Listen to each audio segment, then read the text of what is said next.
पाठ 16 वाक्य तथा वाक्य के भेद प्रभेद और सेंटेंस एंड इट्स टाइप्स। वाक्य की परिभाषा। उद्देश्य तथा विधेय से युक्त भाषा की वह इकाई जो किसी भाव या विचार को पूरी तरह से व्यक्त कर सकती है, वाक्य कहलाती है। वाक्य के भेद प्रभेद। 1. रचना के आधार पर वाक्य के भेद।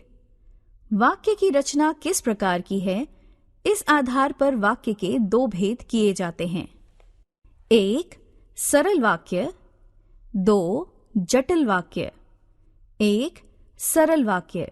जिन वाक्यों में एक क्रिया होती है वे सरल वाक्य कहलाते हैं, जैसे मैं आगरा जाऊंगा। 2. पिताजी कल आ रहे हैं। 3. वे झूठ नहीं बोलते। 2. जटिल वाक्य। जब कई सरल वाक्यों को मिलाकर एक बड़ा वाक्य बनाया जाता है तो उस वाक्य को जटिल वाक्य कहते हैं। जटिल वाक्य में एक से अधिक क्रियापदबंध होते हैं, जैसे सरल वाक्य, जटिल वाक्य। 1. पिताजी दिल्ली जा रहे हैं। 2. माताजी घर पर रहेंगी। क. पिताजी दिल्ली जा रहे हैं तथा माताजी घर पर रहेंगी। 1. लड़का झूठ बोल रहा था। 2. लड़का चला गया। ख. जो लड़का झूठ बोल रहा था वह चला गया। जटिल वाक्य के भेद। जटिल वाक्य के 2 भेद हो सकते हैं। 1. संयुक्त वाक्य। 2. मिश्र वाक्य। 1. संयुक्त वाक्य। जिस जटिल वाक्य में सभी उपवाक्य समान स्तर के होते हैं, अर्थात ना कोई छोटा ना कोई बड़ा या ना कोई प्रधान और ना कोई आश्रित, उसे संयुक्त वाक्य कहते हैं। ये सभी उपवाक्य प्रायः समुच्चय बोधक अव्ययों से जुड़े रहते हैं, जैसे 1.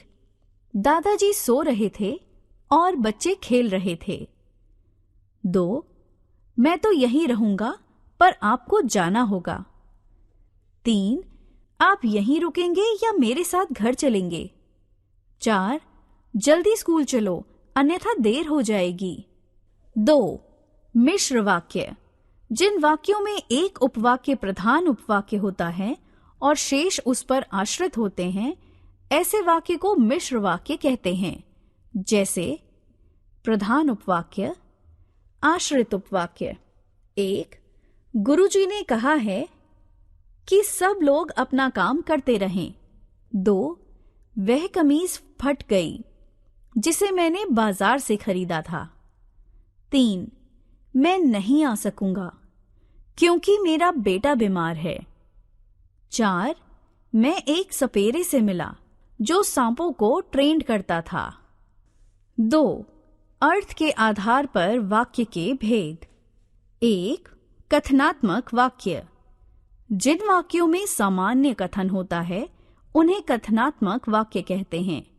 इन्हें विधानार्थक वाक्य भी कहा जाता है, जैसे 1. बच्चे शोर कर रहे हैं। 2.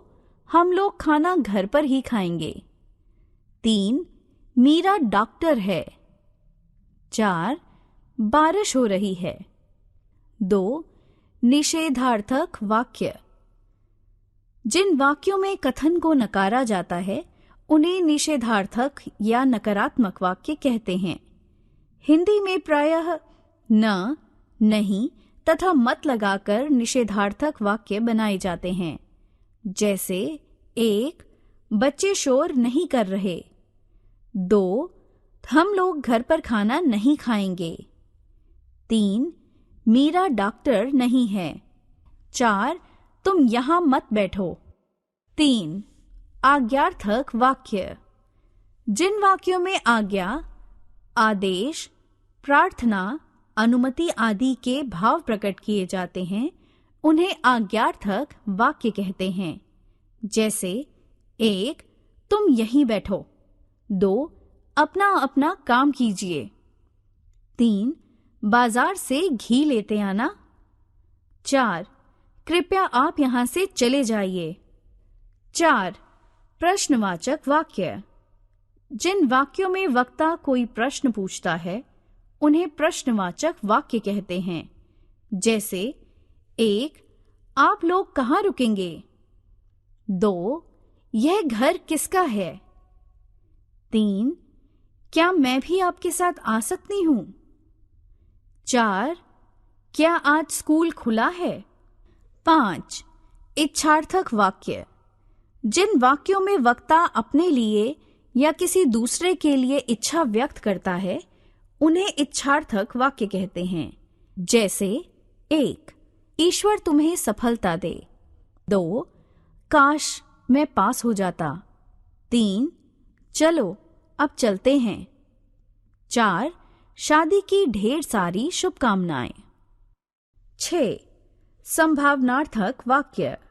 जिन वाक्यों में वक्ता संदेह का भाव प्रकट करता है उन्हें संभावनार्थक वाक्य कहते हैं। जैसे 1. शायद वे लोग आज आ जाएं। 2. संभवतः आज पिताजी आएं। 3. हो सकता है बारिश ना आए। 4. अब वह बड़ा हो गया होगा। 7. विस्मयादि बोधक वाक्य। जिन वाक्यों में विस्मय, आश्चर्य, घृणा, प्रेम, हर्ष आदि के भाव व्यक्त किए जाते हैं उन्हें विस्मयादि बोधक वाक्य कहते हैं। जैसे 1. ओह कितना सुंदर फूल है। 2. शाबाश ऐसे ही पढ़ाई किया करो। 3. हाय मैं क्या करूं? 4. वाह आपने तो कमाल ही कर दिया। 8. संकेतार्थक वाक्य। जिन वाक्यों में किसी न किसी शर्त को पूरा किया जाता है उन्हें संकेतार्थक या शर्त बोधक वाक्य कहते हैं। जैसे 1. अगर तुम रुकोगे तो मैं भी रुक जाऊंगा। 2. अगर पढ़ते तो पास हो जाते। 3. यदि वे नहीं आए तो मुझे जाना होगा। 4. यदि योगासन करोगे तो स्वस्थ रहोगे। हमने सीखा वाक्य भाषा की वह इकाई है जो किसी भाव या विचार को पूरी तरह से व्यक्त करती है। वाक्य के 2 अंग होते हैं, उद्देश्य तथा विधेय। वाक्य के भेद 2 आधारों पर किए जाते हैं, रचना के आधार पर तथा अर्थ के आधार पर। रचना के आधार पर वाक्य के 2 भेद होते हैं, सरल वाक्य तथा जटिल वाक्य। सरल वाक्य में एक क्रियापद बंध होता है तथा जटिल वाक्य में एक से अधिक क्रियापद बंध। जटिल वाक्य के 2 भेद होते हैं, संयुक्त वाक्य तथा मिश्र वाक्य।